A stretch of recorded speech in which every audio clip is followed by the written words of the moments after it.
Hello everyone, welcome to coders 21 tutorial. Previous ವಿಡಿಯೋದಲ್ಲಿ ಜಾವಾದಲ್ಲಿ ಬರೋಂಥ ವೇರಿಯೇಬಲ್ಸು ಮತ್ತು ದೇ ಸ್ಕೋಪ್ಸ್ ಬಗ್ಗೆ ತಿಳ್ಕೊಂಡಿದ್ವಿ.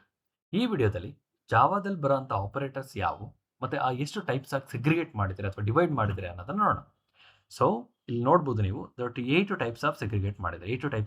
8 ಟೈಪ್ಸ್ ಆಫ್ ಆಪರೇಟರ್ ಆಗಿ ಡಿವೈಡ್ ಮಾಡಿದ್ದಾರೆ. ಫಸ್ಟ್ ಒನ್ ಬರೋದು ಯಾವುದು? Arithmetic operators. ಅರ್ಥಮೆಟಿಕ್ ಆಪರೇಟರ್ಸ್ನ ಏನಕ್ಕೆ ಯೂಸ್ ಮಾಡ್ತೀವಿ? ಅಡಿಷನ್ನು, ಸಬ್ಸ್ಟ್ರಾಕ್ಷನು, ಡಿವಿಷನು, ಮಲ್ಟಿಪ್ಲಿಕೇಶನು ಈ ಥರ ಸಿಚುವೇಶನ್ ಬಂದಾಗ ಯೂಸ್ ಮಾಡ್ತೀವಿ. ಎಕ್ಸಾಂಪಲ್ ಅಂತಂದರೆ ಪ್ಲಸ್ ಇರ್ಬೋದು, A plus B, C plus C minus A, like that. And unary operator, it is single operator operator ಅಂತ ಕರಿತೀವಿ. That means let's int A is equal to 10 ಅಂತ define ಮಾಡಿರ್ತೀರ. You want to increment ಅಥವಾ decrement ಮಾಡ್ಬೋದು. ಆ situation ಬಂದಾಗ use ಮಾಡ್ತೀವಿ. C example like plus plus ಇರ್ಬೋದು ಅಥವಾ ಮೈನಸ್ ಇರ್ಬೋದು. This kind of situation. Assignment operator ಅಂತಂದ್ರೆ ಪ್ರೀವಿಯಸ್ ವಿಡಿಯೋದಲ್ಲಿ ನೋಡಿದಾಗ after processing right hand data left hand reference ವೇರಿಯೇಬಲ್ಗೆ ಅಸೈನ್ ಮಾಡಬೇಕು ಅನ್ಕೊಳ್ಳಿ, ಆವಾಗ ಈಕ್ವಲ್ ಸಿಂಬಲ್ನ ಯೂಸ್ ಮಾಡ್ತೀವಿ. And coming to relational operators. Relational operator ಅಂತಂದ್ರೆ ಟೂ ವ್ಯಾಲ್ಯೂಸ್ನ ಕಂಪ್ಯಾರಿಸನ್ ಮಾಡೋದಕ್ಕೆ ಯೂಸ್ ಮಾಡ್ತೀವಿ. ಮೇ ಬಿ ಎಕ್ಸಾಂಪಲ್ ಅಂತಂದ್ರೆ double equal it A double equals B ಅಥವಾ employ A double equals C, like that. ಆ ಥರ ಬಂದಾಗ ಅಥವಾ greater than equals is A greater than equals B ಅಥವಾ ಲೆಸ್ ದಾನ್ ಈಕ್ವಲ್ಸ್, ಈ ಥರದ operators are the example for that. Logical operators.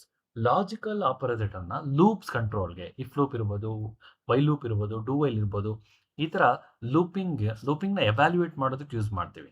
Let's say I want to turn on the switch ಅಥವಾ ಕರೆಂಟ್ನ bulb on ಆಗಬೇಕಂತಂದ್ರೆ switch on ಆಗಿರ್ಬೇಕಲ್ವಾ.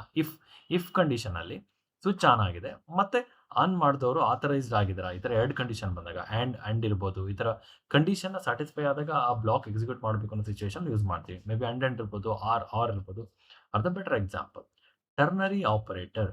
ಪ್ರತಿ straight forward ಆಗಿ ಹೇಳ್ಬೇಕು ಅಂತಂದ್ರೆ ternary operator is the replacement for if else condition. ಇದನ್ನು ಯಾವ ರೀತಿ ತೋರಿಸ್ಬೋದು? ಕ್ವಶನ್ ಮಾರ್ಕು ಮತ್ತು ಐಫನ್ ಅಂತ ಬರುತ್ತೆ ಈ ಥರ. This is called ternary operator. ಈ ಫಸ್ಟ್ ಪ್ಲೇಸಲ್ಲಿ ಏನು ಮಾಡ್ತೀರಾ? ಕಂಡೀಷನ್ ಹಾಕ್ತಾರೆ. Is A greater than B ಅಂತಂದರೆ ಇಲ್ಲಿ ಎನ ರಿಟರ್ನ್ ಮಾಡು, ಇಲ್ಲಿ ಬಿನ ರಿಟರ್ನ್ ಮಾಡು, ಎಲ್ಸ್ ಅಂದರೆ ಆ ಟೈಮಲ್ಲಿ ಯೂಸ್ ಮಾಡ್ತೀವಿ. ಬಿಟ್ ವೈಸ್ ಆಪರೇಟರ್ ಅಂತಂದರೆ less int a is equal to 10 ಅಂತ ಬರೆದ್ವಿ ಅಲ್ವಾ. ಆ 10ಅನ್ನು ಇಂಟರ್ನಲ್ಲಿ ಜಾವ ಯಾವ ಥರ ರೆಪ್ರೆಸೆಂಟ್ ಮಾಡುತ್ತೆ ಅಂತಂದರೆ 0 1 1 0 ಈ ಥರ ಬಿಟ್ಸ್ ಆಗಿ ರೆಪ್ರೆಸೆಂಟ್ ಮಾಡುತ್ತೆ. 0 1 ಅಥವಾ 1 0 ದಿಸ್ ಕೈಂಡ್ ಆಫ್ ಬಿಟ್ಸ್ ಅಲ್ಲಿ ಅದು ರೆಪ್ರೆಸೆಂಟ್ ಮಾಡುತ್ತೆ. ಈಚ್ ಬಿಟ್ನ ಪ್ರೊಸೆಸಿಂಗ್ ಮಾಡಬೇಕು ಅಂದ್ಕೊಳ್ಳಿ, ಆ ಟೈಮಲ್ಲಿ ಏನು ಮಾಡ್ತೀವಿ?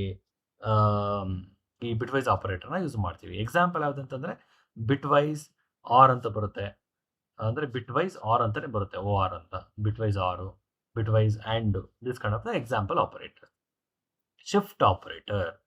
ಇಲ್ಲಿ ಬಿಟ್ ವೈಸ್ ಆಪರೇಟರ್ನ ನಾವು ಒಂದೊಂದು ಬಿಟ್ನ ಪ್ರೊಸೆಸ್ ಮಾಡೋಕೆ ಯೂಸ್ ಮಾಡಿದ್ವಿ. ಶಿಫ್ಟ್ ಆಪರೇಟರ್ ಏನಪ್ಪ ಅಂತಾರೆ, ಒಂದೊಂದು ಬಿಟ್ನ ಲೆಫ್ಟ್ ಟು ರೈಟಿಗೆ, ಫ್ರಂಟ್ ವರ್ಡು ಬ್ಯಾಕ್ ವರ್ಡಿಗೆ ಮೂವ್ ಮಾಡೋದಕ್ಕೆ ಯೂಸ್ ಮಾಡ್ತೀವಿ. ಸಿಂಪಲ್ ಎಕ್ಸಾಂಪಲ್ ಲೆಸ್ ದಾನ್ ಇರ್ಬೋದು ಅಥವಾ ಗ್ರೇಟರ್ ದಾನ್ ಇರ್ಬೋದು. That's all guys, that's all about operators in Java. Thanks for watching. Coming up ವಿಡಿಯೋದಲ್ಲಿ each and every operator ಸೆಕ್ಷನನ್ನು individual ಆಗಿ ವಿತ್ ಪ್ರೋಗ್ರಾಮ್ ನಾವು ಅರ್ಥ ಮಾಡ್ಕೊಳ್ಳೋಣ. ಅರ್ಥಮೆಟಿಕ್ ಆಪರೇಟರ್ಸ್ಗೆ ಒಂದು ಸೆಷನ್ನು ಆ ಟೈಪಲ್ಲಿ ಪ್ರತಿಯೊಂದು ಆಪರೇಟರ್ನು ಅರ್ಥ ಮಾಡ್ಕೊಳ್ಳೋಣ. It's very important guys, and please thanks for watching. Have A good day.